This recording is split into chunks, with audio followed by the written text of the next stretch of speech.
Yuan ரூல்ஃபா அவரின் எரியும் சமவெளி நூலை வெளியிட பா. வெங்கடேசன் அவர்களை அழைக்கிறோம்.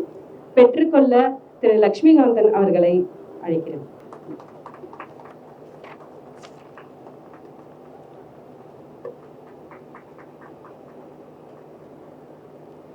திரு லட்சுமிகாந்தன் அவர்களுக்கு மிக்க நன்றி.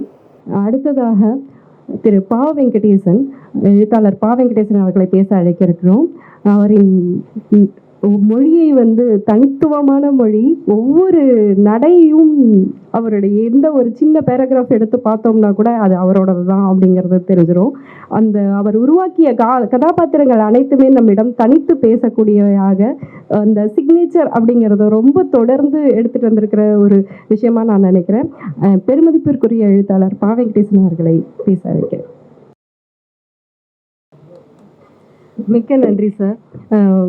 எங்களுக்கு ஒரு புதிய திறப்பை கொடுத்துருக்கிறீங்க அப்படிதான் சொல்லணும். புது ஒரு எழுத்தாளரை இவ்வளவு அழகாக ஆழ்ந்து அற்புதமாக நீங்கள் விவரிக்கும் போது இந்த ரூல்ஃபோவை இன்னும் ஆழ்ந்து படிக்க வேண்டும் என்ற ஆர்வம் உண்டாகிறது. பெட்ரோபரோமாவாகட்டும், எரியும் சமவெளி சிறுகதை தொகுப்பாகட்டும் எங்களுக்கு அந்த ஆர்வத்தை ஊட்டி இருக்கிறது.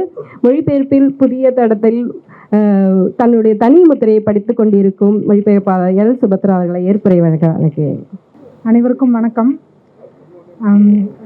தொடர்ந்து பன்முகமாக செயல்பட்டு கொண்டே இருக்க வேண்டும் அப்படிங்கிறதுக்கு ஒரு எடுத்துக்காட்டாக இருக்கக்கூடிய எஸ்ரா அவர்களுக்கு ஒரு விஷயத்த சொல்லணும் அப்படின்னா அது எவ்வளோ பிரம்மாண்டமாக, அதே சமயத்தில் எவ்வளோ ஆழமாகவும் சொல்ல முடியும், எவ்வளோ ஸ்ட்ராங்காக அதை போர்ட்ரே பண்ண முடியும் அப்படிங்கிறதுக்கு ஒரு எடுத்துக்காட்டாக பாகீரதியின் மதியம் மாதிரியான ஒரு நாவலை கொடுத்த பா. வெங்கடேசன் அவர்களுக்கு, மொழிபெயர்ப்பில் தொடர்ந்து ரொம்ப சிக்கலான நூல்களை ரொம்ப லகுவாக மொழிபெயர்த்து 10 ஆண்டுகளுக்கு மேலே செயல்பட்டு கொண்டிருக்கக்கூடிய பா. கார்த்திகை பாண்டியன் அவர்களுக்கு, அப்புறம் என்னுடைய முதல் பாதியிரவு கடந்து விட்டதும் தொடங்கி இப்போ வரைக்கும் தொடர்ந்து எனக்கு வாய்ப்பு கொடுத்து கொண்டே இருக்கக்கூடிய எதிர் வெளியீட்டிற்கு, பிறகு இங்கு வந்திருக்கக்கூடிய அனைவருக்கும் என்னுடைய வணக்கங்கள். ரூல்ஃபோ என்ன சொல்கிறது, இப்போது எஸ்ராவே மறுபடியும் ஒரு தடவை பேசி ஆசையாக பேசக்கூடிய அளவுக்கு ஒரு எழுத்தாளர்களின் எழுத்தாளர் அப்படின்னு சொல்லலாம். நமக்கு நிறைய பேர் நம்ம எழுதுகிறோம். அதில் எல்லாருமே எழுத்தாளர்களுக்கு கொடுக்கக்கூடிய எழுத்தாளர்களாக இருப்பாங்கன்னு சொல்ல முடியாது. பாவே சொன்னார் இல்லையா, ஒரு பெரிய கேன்வாஸை விட்டுருக்காரு, அதில் நம்ம யார் வேணால் போய் நம்மளுடைய கதைகளை எழுதி பார்க்கலான்னு. எனக்கு இந்த கதைகளை மொழிபெயர்த்துக்கிட்டு இருக்கும்போது என்ன தோணுச்சு அப்படின்னா, இவர் ரொம்ப ஸ்ட்ராங்கான இமேஜஸ் ட்ரா பண்ணியிருக்காரு. ரொம்ப அடர்த்தியான இமேஜஸ் நமக்கு விட்டுட்டு போயிருக்காரு. நமக்கு எழுதணும்னு ஆசை இருக்கிறவங்க அதில் போய் இப்படி ஒரே ஒரு ஷேடு தண்ணி தொட்டு அதில் கொஞ்சமாக எடுத்துகிட்டு வந்தால் கூட நம்மளால் ஒரு 2-3 கதைகளை உயிர்ப்போட கொடுத்துட முடியும் அப்படின்னு தோணுச்சு. அவ்வளவு டார்க் அண்ட் டென்ஸான ஸ்டோரிஸ் நமக்கு ரூல்ஃபோ கொடுத்துருக்காரு. இன்னொன்று, நான் இவங்க சொன்னதுக்கு முரண்படுற மாதிரி கூட இருக்கலாம், பட் நான் அதை தான் ஃபீல் பண்ணேன். என்ன அப்படின்னா, என்னுடைய ஆரம்ப கால வாசிப்பு நம்ம எல்லாருமே ஒரு ஜென்ரல்லேருந்து அப்படி தீவிர இலக்கியத்தை நோக்கி வந்திருப்போம். அப்படி வரும்போது விகடன், குமுதம்லாம் வாசிச்சுட்டு காலேஜ் படிக்கும்போது ஜெயகாந்தன் வாசிச்சது தான் என்னுடைய தீவிர இலக்கியத்திற்கான முதல் நுழைவாக இருந்தது.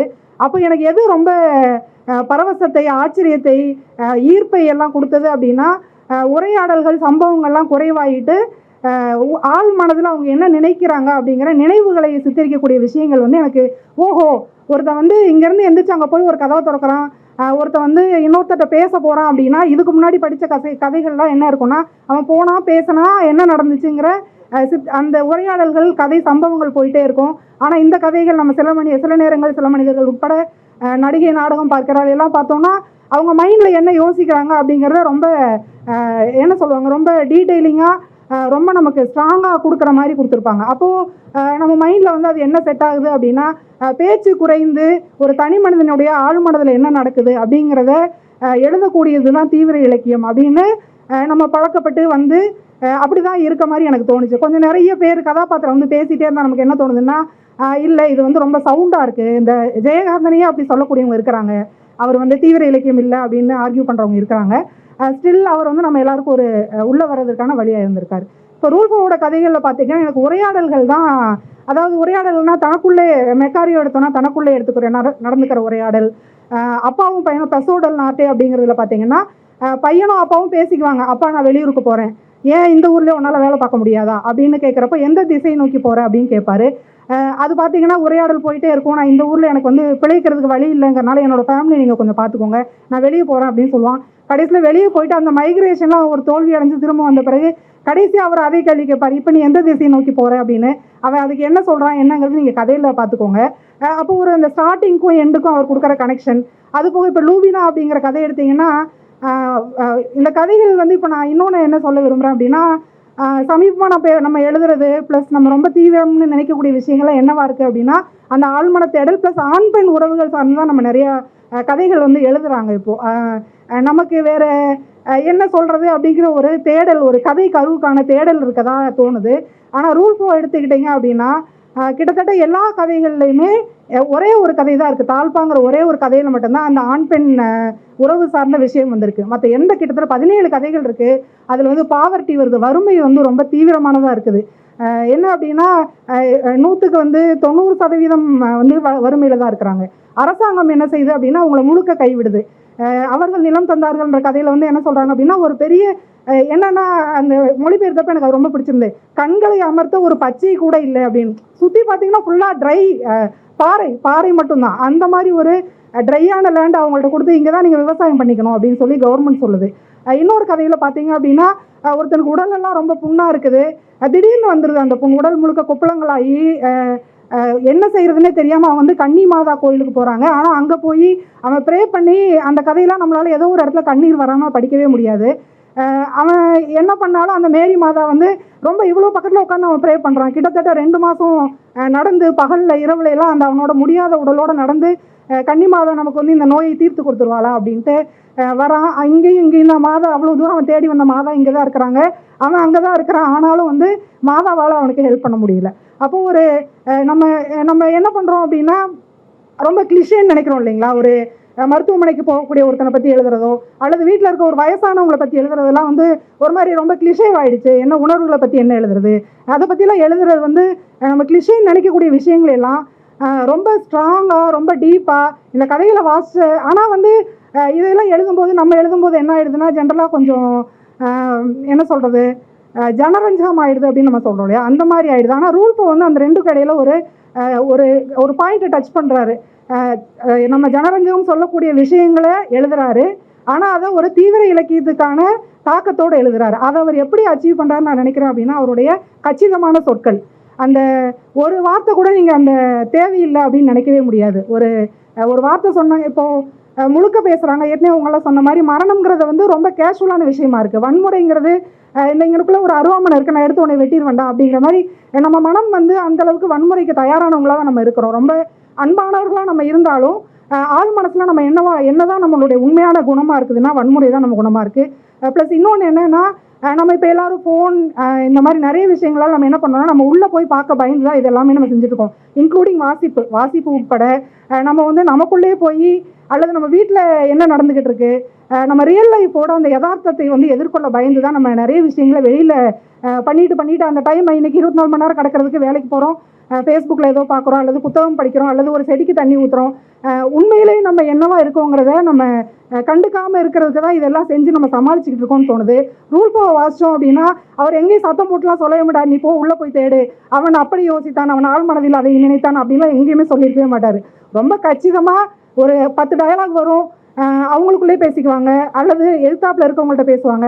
வாசித்து முடித்த பிறகு நம்ம கண்டிப்பாக இந்த நம்ம யதார்த்தத்தில் இருப்பாங்க இல்லையா, நம்ம இத்தனை நாள் அவங்கள நேரில் சந்திச்சா, அதாவது நேரில் பார்த்துட்டு தான் இருப்போம். உண்மையாகவே அவங்களுடைய மனதோட அவங்களுடைய கண்களோட நம்ம சந்திச்சா ஏதோ ஒன்று நம்ம ஆள் மனசில் நமக்கு ஏதோ வந்துருமோன்னு ஒரு பயந்துட்டு இருப்போம் இல்லையா, அதை வந்து நம்மளறியாமே அவர் நம்மளை டச் பண்ண வைப்பார்.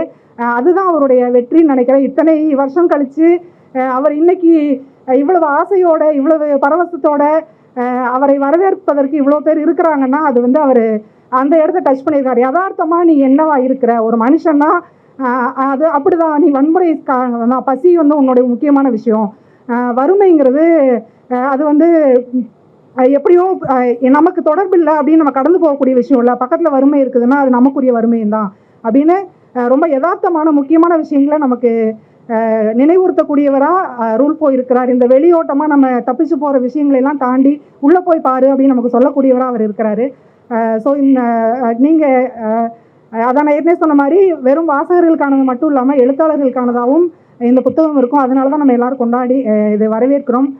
அதனால் மிக்க மகிழ்ச்சி இதை மொழிபெயர்க்க கிடைத்த வாய்ப்பு இருக்குது. இது மொழிபெயர்த்தப்போ எனக்கு எஸ்ராவோட அவர் மேடையில் இருக்காருன்றதுக்காக சொல்லலை.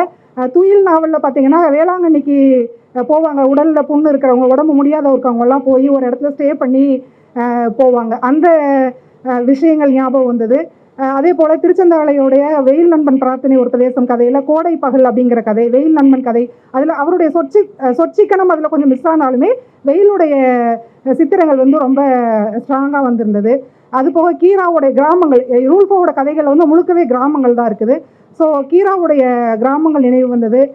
ஜி நாகராஜனுடைய கதை மாந்தர்கள் ஒரு ரொம்ப நம்ம இவங்க இந்த சமுதாயத்திற்கோ இல்லை எதுக்குமோ முக்கியம் இல்லை நம்ம நினைக்கக்கூடியவங்க செய்யக்கூடிய தவறுகளை அதில் எந்த ஜட்ஜ்மெண்ட்டுமே இல்லாமல் சித்தரிக்கக்கூடிய விஷயங்கள் இருந்தது. இவங்களையெல்லாம் வந்து நான் நினச்சிக்கிட்டேன் எழுதும்போது.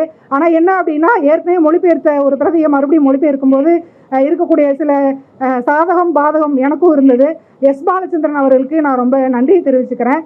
பொதுவாக எனக்கு வந்து மொழிபெயர்க்க கொஞ்சம் அதிக காலம் எதனால் எடுக்கும்னா, ஏதோ ஒரு எழுத்தாளர்கள் வந்து எழுதிட்டே இருக்கும்போது ஒரு 100 வாக்கியம் எழுதும்போது இடையில ஒரு வாக்கியம் என்ன பண்ணியிருப்பாங்கன்னா, எனக்கும் புரிஞ்சிருக்கும், எனக்கும் புரிஞ்சிருக்காது, உனக்கும் புரிஞ்சிருக்காது, ஆனால் இருக்கட்டும், இது அழகாக இருக்குது அப்படிங்கிற மாதிரி. அது ஆக்சுவலாக ஏதோ ஒரு மீனிங் இருக்கும், ஆனால் நமக்கு வாசிக்கிறப்போ இது எதுக்கடா சொல்லியிருக்காங்க அப்படின்னு இருக்கும். அந்த வாக்கியங்களை நான் என்னன்னா ஒரு மாதிரி ரொம்ப ஸ்ட்ரக் ஆகிடுவேன். நெட்டில் தேடுவேன், எங்கெங்கேயோ தேடி அதற்கான ஒரு பொருளை கண்டுபிடிக்க ரொம்ப கஷ்டப்பட்டு கண்டுபிடிப்பேன். இந்த புத்தகத்துக்கு பொறுத்தளவுக்கு எனக்கு வந்து அந்த நேரம் தடங்கள் இல்லாமல் இருந்தது. ஏன் அப்படின்னா, எஸ் பாலச்சந்திரன் மொழிபெயர்ப்பு ஏற்கனவே இருந்தது. ஸோ ஒரு கதையை மொழிபெயர்த்து முடிச்சுட்டு அதில் எனக்கு ஏதோ ஒரு சந்தேகம் இருந்ததுன்னா அதில் போய் என்னால் பார்த்துக்க முடிஞ்சது. அதுபோக இந்த புத்தகத்தினுடைய தலைப்பு எரியும் சமவெளிங்கிற தலைப்பு நிறைய இடங்களில் எனக்கு என்ன மகிழ்ச்சியாகவும் இருந்தது, வருத்தமாகவும் இருந்தது அப்படின்னா, நான் மொழிபெயர்த்து போய் அங்கே வாசிக்கும் போது நான் போட்டிருந்த அதே வாக்கியம் அதே வார்த்தை அங்கே இருந்தது. அது வந்து ஒரு வகையில் சரி 20 வருஷத்துக்கு முன்னாடி அவர் யோசித்த மாதிரி அதே ஒரு நமக்கு மரியாதைக்குரிய இடத்துல இருக்கக்கூடிய ஒருத்தர் யோசிச்ச அதே விஷயம் நம்ம மனசுலேயும் வந்திருக்கு அப்படின்னு ஒரு சந்தோஷம் இருந்தது.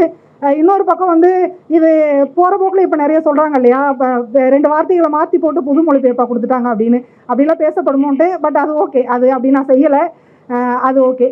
அது போக எஸ் பாலச்சந்திரனுக்கு நன்றி, பாவே நன்றி.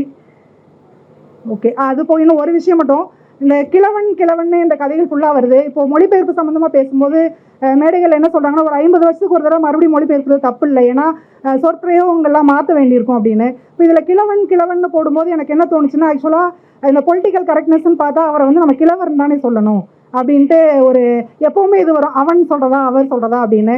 அப்புறம் நான் அது எதன் மூலமாக கிழவன்னே தான் போட்டிருக்கேன். ஏன் அப்படின்னா, ஒரு அரசாங்கமோ ஒரு இறைவனோ கண்டுகொள்ளாமல் கைவிடப்பட்டு ஒரு மருத்துவமனையோ எதுவுமே இல்லாமல் ஒரு 100 ஆண்டுகளுக்கு முன்னாடி ஒரு மகனை வந்து தோளில் தூக்கிட்டு கீழே இறக்கி வச்சா அவனை மறுபடியும் தூக்கக்கூட முடியாதுங்கிற அளவுக்கு முதுமையான ஒருத்தரை இருக்கவரை வந்து நம்ம இப்போ கிழவர்னு சொல்லி வந்து செயற்கையாக அவருக்கு ஒரு மரியாதையை கொடுத்துட முடியாது. அவர் வந்து கிழவன் தான், அவனுக்கு வந்து எந்த ஒரு ஆதரவுமே இல்லாத அவர் அப்படி தான் இருந்திருக்காரு.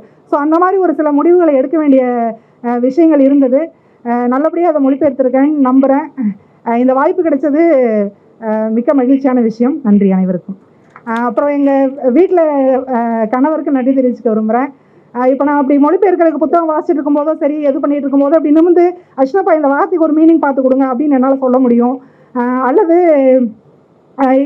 இந்த ஒரு பேரை வந்து நான் ஃபோட்டோ எடுத்து அனுப்புகிறேன், இதில் என்ன கான்செப்ட் இருக்குன்னு எனக்கு புரியல, அதை பார்த்து சொல்லுங்கள் அப்படின்னு என்னால் கேட்க முடியும். அது போக எனக்கு இந்த புக்கு நான் வாங்கிக்கணும்னு விரும்புகிறேன், இதை நான் பிரிண்ட் போட்டுக்க, என்ன சொன்னாலும் உனக்கு என்ன மகிழ்ச்சி தருதோ அதை நீ செய்ய அப்படின்னு எல்லா நிமிடமும் துணை நிற்கக்கூடியவர். அவருக்கு என்னுடைய நன்றி. வந்திருக்க அனைவருக்கும் நன்றி. நன்றி இலசுபத்ரா. இந்த நிகழ்வு நிறைவேறுகிறது, அடுத்த நிகழ்வு தொடங்க இருக்கிறது.